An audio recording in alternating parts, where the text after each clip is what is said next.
every single one of us, there are a handful of defining moments in your life. For Howard Schultz, the mastermind behind Starbucks' empire, one of those moments came at just 7 years old.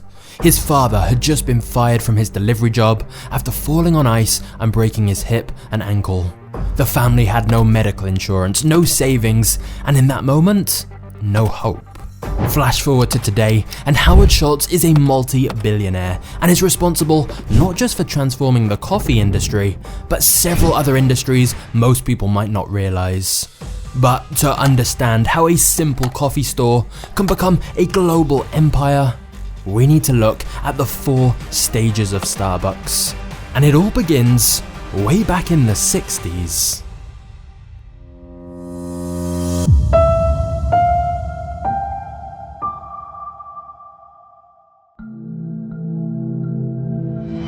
This is Gordon Bowker. Whilst travelling across Europe, he ordered a cappuccino from a small cafe in Rome, and it tasted different. Better, much better. You see, at the time, most Americans only drank cheap instant coffee or low-quality coffee from diners. When he returned from his trip, Gordon told 2 friends about this experience, and they decided to try and bring higher quality coffee to the American market. This is the original Starbucks, a small store with no big plans. It opened in 1971 on Seattle's seafront. However, it wasn't like you're imagining. The original Starbucks store sold bags of high-quality coffee beans along with the equipment needed to make coffee at home, but they didn't actually make or serve drinks in the actual store. With this business model, growth was slow but steady. By 1981, they had 4 stores, all based in Seattle, and the coffee was selling well. So well, in fact, that they caught the attention of Howard Schultz. Now, despite growing up very poor and with the difficulties with his father losing his job, through hard work, Howard had managed to build a career for himself.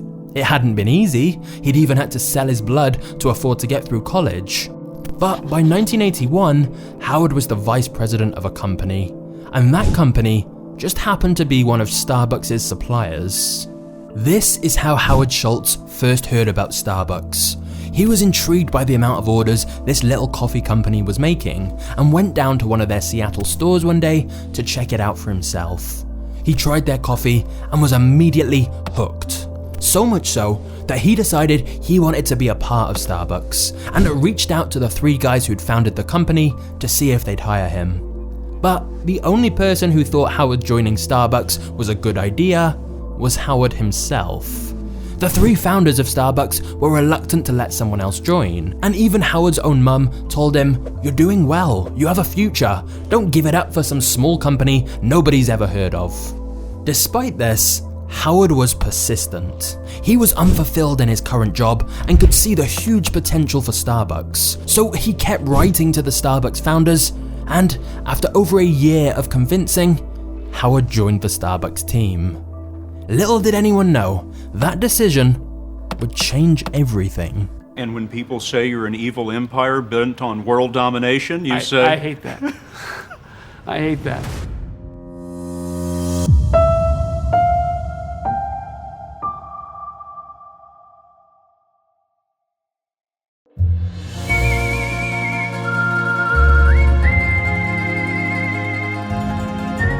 Now it was Howard's turn to visit Italy, and very similarly to Gordon, the original Starbucks founder, he loved the way the Italians did things. But whereas Gordon had loved the taste of the coffee and the way it was brewed, Howard fell in love with something different: the experience. During his trip, Howard noticed in Italy that with many coffee shops, the staff seemed to know the customers and called them by name when their drink was ready. He also noticed that people would go to these coffee shops not just to grab a quick drink, but to relax, to chat to people, some even to get work done. For example, someone ordered a cafe latte, and when he tried the drink for himself, he thought, "No one in America knows about this. I've got to take it back with me." And I was captured emotionally by the Italian coffee bar, the sense of community, the third place between home and work, and I raced back to America thinking, this is what I'd like to try and do and transform the Italian coffee experience into the American society. That trip to Italy was a revelation for Howard. He later wrote in his memoirs that originally Starbucks had sold great coffee beans, but they didn't sell it by the cup. They treated coffee as produce, something to be bagged and sent home with the groceries. But to Howard, he felt they were missing the heart and soul of what coffee was really about. He felt that just like Italy, they needed to make coffee not a product, but an experience. Howard was excited, right up until the moment he told the Starbucks founders about this idea, who quickly shot him down. They argued Starbucks was a retailer, not a restaurant or bar, and they couldn't just completely switch up their business model and start making drinks in the actual store. They felt things were going quite well as they were, so why risk all that to try and become a cafe? Howard became increasingly depressed. Eventually, he realized that his vision of bringing the full coffee experience to America just wasn't gonna happen with Starbucks. And so in 1985, Howard left Starbucks to start his own company, Il Giornale, the Italian word for newspaper. He wanted the high quality coffee of Starbucks, but with the atmosphere of the Italian cafes he loved. Once again, pretty much everyone told him it was a bad idea and a stupid move to leave a promising company like Starbucks. Over the next year, Howard spoke to 242 people about his idea, and 217 said no. The most common problem with his idea that he heard was that Americans would never spend that much money on coffee. Howard's business plan revolved around him selling coffee at $3 per cup. And at this time, coffee generally sold for around 50 cents per cup. You want people to pay 6 times more just for the experience? Yeah, right. If I came to you in 1987 and I said to you, I want to build a company with Italian saying words that no one could pronounce for $3 a cup of coffee, would you invest? Absolutely not. Okay. But if there's one thing you should have picked up on by now, it's that Howard Schultz is a very persistent man. And after speaking with hundreds of investors, he finally raised enough capital to launch his own Italian-style coffee shop. But hold up a second, I thought this was meant to be the story of Starbucks. What's going on here? Well, you see, within 2 years of Howard starting his own coffee shop, the Starbucks founders decided they wanted to sell up. And because they were still on great terms with Howard, they told him if he could get the money together, he could buy Starbucks. I was thrilled, and the purchase price was $3.8 million for 6 stores, but I had no money, nothing. So, Howard once again set out on a mission to raise money from investors. Of course, after trying to raise money for his own coffee shop, he had a lot of investor contacts, and he went to all of them to tell them about this opportunity with Starbucks. And then, disaster strikes. One of those investors liked the idea of buying Starbucks so much that he tried to cut Howard out of the deal completely and told the Starbucks owners he'd buy it from them directly. Howard was devastated. He was so close to finally owning Starbucks himself, and it was snatched away at the last second. Deflated and depressed, he told one of his friends about the situation. And he says to me, come to our office tomorrow morning and meet our senior partner. And I said, okay, who is it? And he said, Bill Gates Sr. And I walk into his office and he says, we're going to go for a walk. And I said, where are we going? And he said, we're going to go see the man. And we walked in. I don't know if he called him. I don't know if there was an appointment. I don't know anything. Bill Gates, all 6'7", 6'8", towers over his desk and says, you should be ashamed of yourself. This is not going to go down. You are going to stand down, and this kid is going to realize his dream. And it worked. Thanks to Bill Gates' dad, the other investor backed down, and Howard Schultz raised the $3.8 million needed to buy Starbucks himself. Once he was CEO, Howard immediately transformed Starbucks from being just a shop to buy coffee beans to a place where they actually made and served you the drinks in store. He also rebranded his Il Giornale cafes as Starbucks stores, so everything was united under one name. Finally, Howard's vision of bringing the Italian coffee shop experience to America was a reality. And when you zoom out and look at the timeline, you realize what a few years it had been. In 1981, Howard discovered Starbucks, A year later, he joined the team. By 1985, he'd left the team to start his own coffee company. And now in 1987, Howard was back at Starbucks, this time as the CEO. He was finally the man in charge, ready to shape Starbucks' future. And trust me, things were about to get crazy. But before we get to the next chapter, have you thought about how to grow your business? Well, that's where today's awesome sponsor, Shopify, comes in. Shopify gives you all the tools you need to sell your products both online or in person. For example, even if you have no technical experience, you can easily create a website, customize your store exactly how you want it, and then begin accepting payments from all over the world. Not only that, but Shopify enables you to manage everything right from your phone. You can see your recent orders as well as your analytics on the Shopify app, so you can check up on exactly what your customers are buying and from where. You even get notified of orders while on the go as well.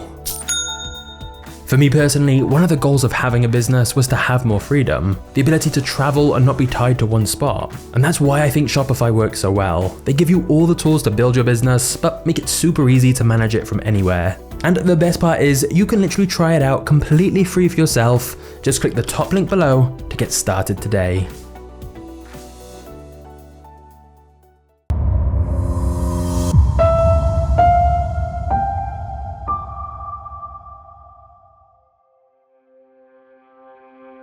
Howard's strategy as CEO could be described as aggressive expansion. When he took over in 1987, they had 17 stores. But now Howard had found a business model that worked, and he had the backing of investors, it was easy to keep replicating it. Starbucks began rapidly opening more and more stores, everywhere. And not just in the US, Howard wanted to take Starbucks global, and by 1998, Starbucks had opened stores in Japan, the Philippines, the UK, and more. In fact, in the year 2000, Howard stepped down as CEO to focus specifically on global domination. We're opening 5 new stores a day. That's a new store every 5 hours, 24/7. Yeah. At its peak, over 7 new Starbucks stores were opened every day. And by 2008, Starbucks had almost 17,000 stores worldwide. With Howard leading things, they'd grown the store number by almost 10,000%. Starbucks was seemingly everywhere. One day, every house in America will have their own private plumbing to Starbucks. Can I help you? I'd like to get my ear pierced. Well, better make it quick, kiddo. In 5 minutes, this place is becoming a Starbucks. Who would have believed that Americans would line up by the millions to pay $4 for a cup of coffee? However, when the financial crisis hit, that rapid growth came to a sharp halt. Starbucks' stock price dropped 50% as consumers ditched their expensive coffee habits. But honestly, the financial crisis was far from Starbucks' only problem. That rapid expansion over the last 2 decades had been covering a sinister problem bubbling under the surface. The growth and success of the company in many ways covered up mistakes. In a company email that got leaked to the public, Howard identified several issues with the company, including customer dissatisfaction. He mentioned that the quick expansion had led to a watering down of the Starbucks experience. Basically, Starbucks was in a bad state. And the company found itself in tremendous financial trouble. In less than a year, the people didn't realize it, of facing insolvency. So, Starbucks decided to reappoint Howard as CEO. He'd spent so many years focused on expansion, and now his strategy was to stop expansion completely. Instead, he wanted to restore Starbucks to its founding principles. He wanted to make the stores an experience again. Unlike most consumer brands, the brand was really built by the experience. So firstly, he removed automatic espresso machines. They made the service faster, but removed the romance and theatre of watching a barista craft a coffee. He also brought back things like the in-house grinding of coffee beans, which gave the stores that coffee aroma. A lot of the decisions he made didn't make a lot of business sense on the surface, but again, it was all about focusing on the user experience. And one of the biggest unorthodox decisions we made at the height of our problems is we decided to close every store in America to retrain over 100,000 people at a cost of $7 million. Many were shocked by this, and it generated a lot of media headlines and discussion. But Howard felt it was vital to retrain baristas how to perfectly craft their signature drinks. And in a weird way, the decision was actually good marketing.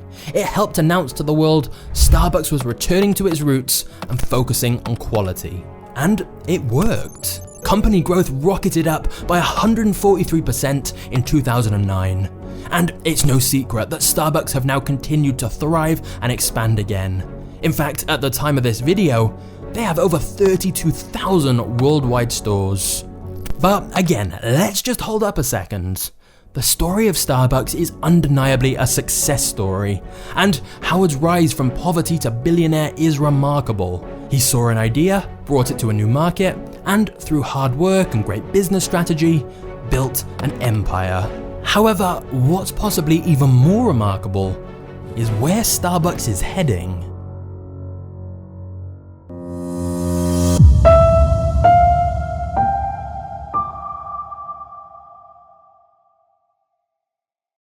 I have a question for you. What business is Starbucks actually in? If you just said coffee, I'd say that's debatable.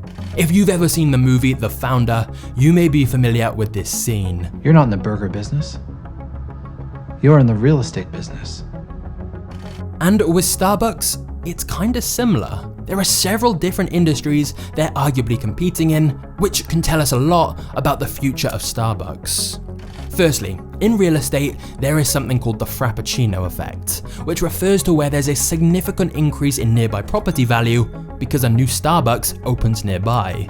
Seriously, according to Quartz, the average American home rose in value 65% between 1997 and 2014, whereas the average home within a quarter mile of a Starbucks rose in value by 96%. And whilst there's a number of reasons for this, one is that Starbucks has had great ability to select up-and-coming neighborhoods for their stores. They managed to buy the location before the neighborhood prices shoot up. In fact, Starbucks has a team dedicated to selecting new locations for stores, based on a wide range of demographic and property data. And this analytical approach has helped Starbucks consistently find profitable locations. But this is also a self-fulfilling prophecy, because Starbucks moving to a neighborhood in itself encourages other restaurants and bars to pop up in the same area, thus making it busier and more popular. In other words, a huge key to Starbucks' success comes from their location choices and ability to gentrify an area and increase its perceived value. Of course, a lot of people hate this and think Starbucks are responsible for homogenizing cities, making every town look the same, and ripping out the culture, tradition, and soul of a place. They've even had protests and riots against them on many occasions. There is a bit of a Starbucks blowback. Sure. Rolling into town, crushing the life out of the mom and pop coffee shop. But that hasn't stopped Starbucks, and this will likely continue to be an important part of their future. There is already a Starbucks in pretty much every affluent area you can think of, but they'll be looking to further expand into new locations they haven't yet reached. However, there is also a second industry Starbucks is in that's rarely talked about, that can perhaps reveal even more about why Starbucks has been successful and why they will continue to thrive. And whilst I've seen this idea presented in a couple of places, one of the best explanations came from a video by Polymatter titled "Why Starbucks is Actually a Bank." You see, instead of paying with cash or card, customers can add money to their Starbucks account on the Starbucks app and use that to pay. Doing this gives you more reward points so you can redeem more free drinks. Now, Starbucks is the most popular restaurant rewards app there is, and because of its size and loyalty, people aren't afraid to keep money in the app. In fact, there's an estimated $1.5 billion right now in people's Starbucks balances, which is more than 85% of US banks. Of course, that money will eventually be used to buy coffee, but in the meantime, it provides Starbucks with an interest-free loan. Now, here's where it gets crazier. A normal bank storing people's money has to keep a huge amount of cash on hand in case of withdrawals. But since Starbucks' money can't be withdrawn from the app, they don't have to do that, meaning they can heavily invest in growth in a way other companies can't, because they literally have billions from customers just sitting in their accounts that Starbucks can spend to grow and expand their business. Starbucks now gets 26% of its revenue from products other than beverages. And of that 74% that is from beverages, a huge chunk is from drinks other than coffee. So, as you can see, the reason Starbucks has done so well since Howard took over is that the original founders were focused on the wrong thing. They were focused on the coffee, and the success of Starbucks and its future plans are not just about coffee at all. From the moment Howard Schultz became CEO the first time around, the real product Starbucks sold was the experience. Starbucks have even started trialing their reserve roasteries, massive 20,000 square foot malls designed to be tourist attractions where baristas experiment with different brewing methods and crafting new innovative drinks. So, if you've ever wondered why Starbucks became a coffee behemoth, whilst coffee shops with even nicer tasting coffee didn't succeed, the answer is simple: it was never really about the coffee.